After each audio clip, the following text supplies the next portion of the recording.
Everyone, চলেন আজকে আমি আমার হাজবেন্ডের জন্য একটা চিকেন দিয়ে ডিনার তৈরি করি। চিকেন তাওয়া গ্রিল করে ফেলবো। এই জন্য আমি একটা হোল চিকেন বের করে নিয়েছি। আমি গ্রিল করব, বাট গ্রিলে দিব না, আমি কড়াইতেই করব প্ল্যান করেছি। এই যে চিকেনগুলো সুন্দর করে পাট পাট করে কেটে নিচ্ছি। এটা ফ্রোজেন, একটু টাফ হচ্ছে কাটতে, এবং আমি কাটার পরে স্কিনটা অফ করব প্ল্যান করেছি, কারণ হোল চিকেনে আমি পারবো না। তার ভেতরে 2টা সুইট কর্ন করলাম যে ইয়ার ফ্রায়ারে দিয়ে দিচ্ছি। I love sweet corn. এবং এখানে স্পাইস তৈরি করে নিচ্ছি।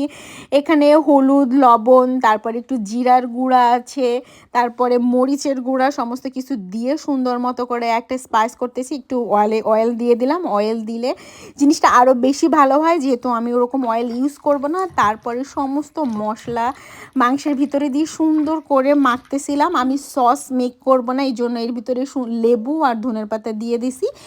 এর ভেতরে আমি আসলে কড়াইটা গরমে বসিয়ে দিয়েছিলাম, কারণ যে বেবি ঘুমাচ্ছে, আমার খুব তাড়াতাড়ি করতে হবে। এই জন্য এই যে দেখেন, পুরো সসটা আমি এর ভেতরে দিয়ে সুন্দর করে, যেহেতু আমি কোনো সস চাই না, এই জন্য ওর ভেতরে সুন্দর করে দিয়ে এই যে ঢাকা দিয়ে রেখে দিলাম।